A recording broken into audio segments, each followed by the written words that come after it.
человеком после окончания школы встает выбор. Один из первых взрослых и самых ответственных. Какую профессию выбрать и где получить образование.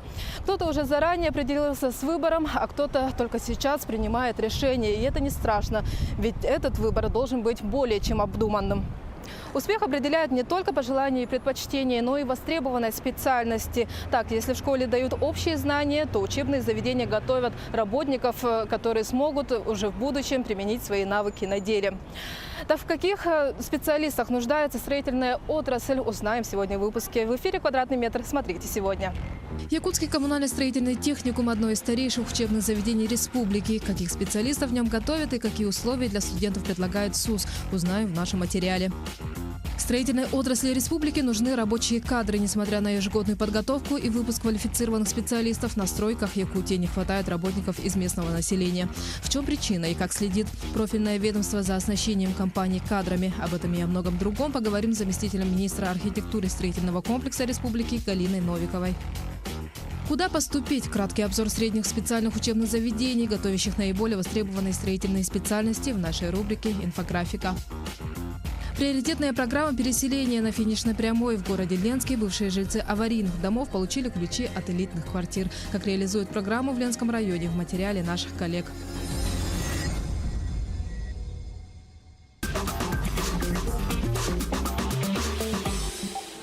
Якутский коммунально-строительный техникум – одно из старейших учебных заведений республики. Сегодня в нем готовят кадры для отраслей строительства, транспорта и жилищно-коммунального хозяйства по 9 различным специальностям среднего и начального звена. Техникум дает возможность не только получить образование, но и повысить квалификацию. Собираюсь получить разряд по сварке, также получить допуск к высоковольтным приборам. То есть, корочку электрика в дальнейшем тоже получить собираюсь. И что это даст? Даст больше возможностей, то есть больше ответственной работы появится, также высокооплачиваемой. В подготовке рабочих кадров в первую очередь важна практика. Сегодня в техникуме, я думаю, уделяют большое внимание. Наши студенты, у них в учебном графике есть учебная практика, там, где они переводят теорию в практику. Наши мастерские, у нас 7 мастерских, они все у нас оборудованы в полном объеме. У нас есть сварочная мастерская, слесарная мастерская, отделочная мастерская, мастерская сантехники. И на будущее у нас есть лаборатория железобетонных конструкций, и на будущее мы открываем цех по деревообработке и цех по каменным работам. На новых станках для резки плитки, которые закупили в прошлом году, студенты с легкостью вырезают самые разные фигуры и дают волю своей фантазии. Разнообразные панно и стенды, мозаики и сложные модульные конструкции. Вот, например, в прошлом году Хабаровский, Волжский участвовал и 2-е место занимал. Сколько нужно времени для того, чтобы собрать такую? Вот один модуль, это 8 часов. Мы первый раз делали якутский вот такой, да, и он у меня целый месяц. У нас это остается плитки, вот, которые отход, мы не выбрасываем, а вот начинаем ребят тянуть вот такие дизайнерские работы. Помимо практических занятий, учебное заведение ведет сотрудничество со строительными компаниями. Такие предприятия, которые уже давно уже с нами сотрудничают, они с удовольствием берут студентов на практику, такие как ООО ДСК, у нас РДМ, то есть сами основные строительные компании. Ну и также МУП «Теплоэнергия», ГУП ЖКХ, то есть с этими предприятиями у нас уже заключены договора о совместной деятельности и соглашения на практическое обучение студентов. Прохождение практики на производстве дает отличный шанс набраться опыта и проявить себя в последующем и быстро трудоустроиться. Как отмечают преподаватели техникума, занятость выпускников 100%. Одни продолжают обучение в высших учебных заведениях, а другие находят работу по специальности. С какими учебными заведениями работает ведомство по подготовке кадров? Обучение у нас по специальностям в области строительного высшего профессионального образования. Мы непосредственно, конечно, работаем с нашими образовательными учреждениями, которые находятся на территории Республики Саха-Якутия. Конечно, в первую очередь это Северо-Восточный федеральный университет. И это инженерно-технический институт наш. Ежегодно выпускается большое количество специалистов. Непосредственно в 2016 году порядка 400 специалистов было подготовлено. Точно так же мы работаем с учебными заведениями, которые находятся за пределами республики. Это и Москва, Санкт-Петербург, Красноярск, Новосибирск, Омск. И после завершения обучения эти специалисты работают на строительных площадках. Очень востребованными на сегодняшний день остаются специальности, это рабочие специальности, это маляры, каменщики, бетонщики, ну и в то же время специалисты, те, которые работают в области управления. Ведется ли мониторинг трудоустраиваемости выпускников? Ну вот, как я сказала, то, что большое количество специалистов выпускает, не все, к сожалению, возвращаются в город или в республику. Есть специалисты, вернее, учащиеся, которые у нас продолжают обучение дальше или, к сожалению, уходят в другие, иные какие-то сферы. И поэтому на сегодняшний день проблема или дефицит профессий, особенно, как я уже сказала, рабочих профессий, она на сегодняшний день остается, и приходится восполнять это же за счет привлечения с других регионов. А в чем причина возникновения такой ситуации? Ну, может быть, в большей степени это связано с тем, что мы все живем в условиях таких суровых, в условиях северных, где у нас основные строительные мероприятия, строительные работы проходят в весенний, летний период. Может быть, это тоже оказывает какое-то негативное влияние на выбор профессии. Какие мероприятия проводит Минстрой для повышения престижа строительных профессий? Мы со строительными организациями очень тесно работаем. Ежегодно с ними отрабатываем по реестру профессий, специальностей, которые у них необходимы.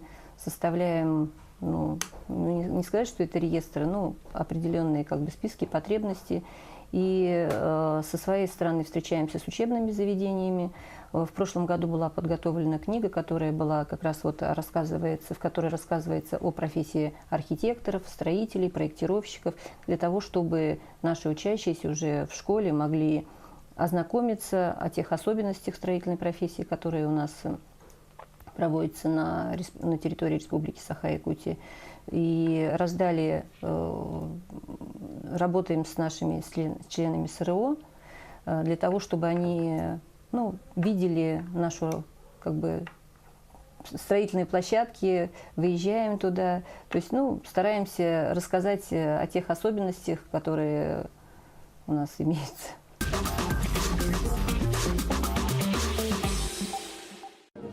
Здесь никто не скрывает волнения. Перед большим жилым комплексом с нарядными подъездами те, кто ждал этого часа долгие годы. 90 семей получили ключи от новых квартир в 2 элитных домах в самом центре города.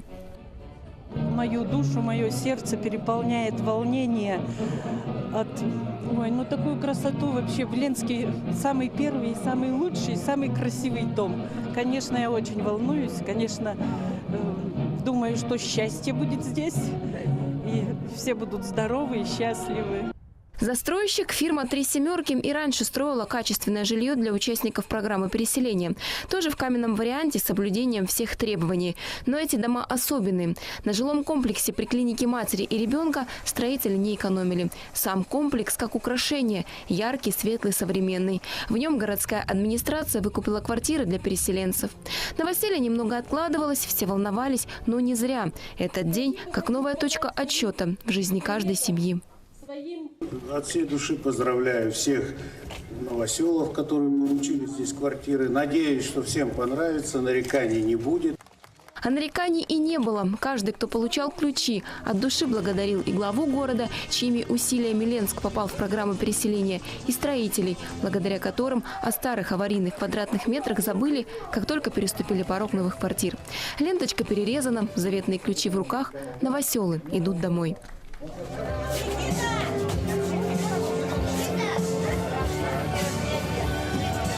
Новые квартиры светлые и просторные. Косметическая отделка выполнена в нежных оттенках. В таком интерьере можно спокойно жить первое время, не думая о ремонте. И как бонус – большие панорамные балконы. Из них открывается прекрасный вид на самый центр.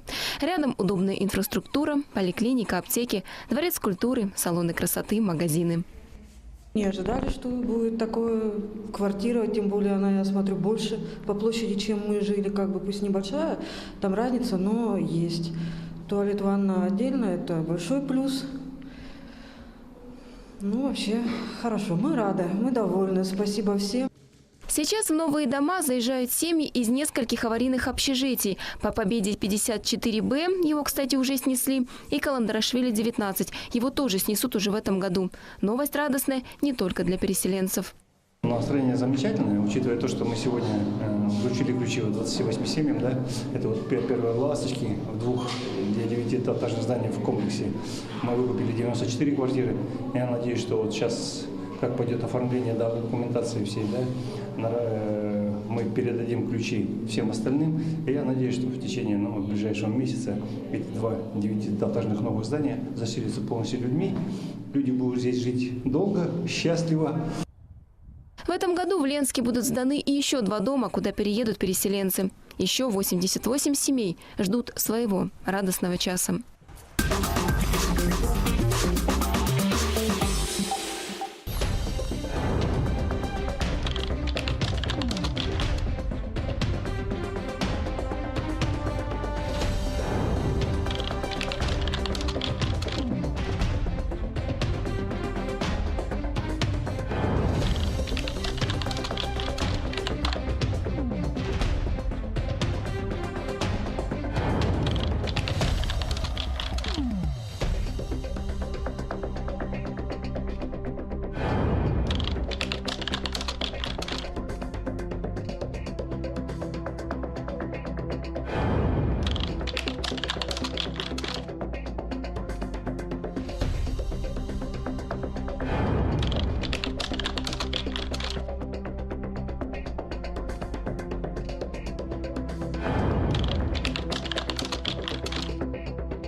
Сегодня строительной отрасли республики нужны рабочие кадры. Это такие специалисты, как каменщики, бетонщики, монтажники, слесари и плотники. Работа не из легких, но и зарплаты выше средних. А также немаловажен тот факт, что востребованность специалистов строительной сферы будет еще не 1 год высока. Ведь объемы строительства в республике только растут, а значит, открываются новые рабочие места. Это был «Квадратный метр». До свидания.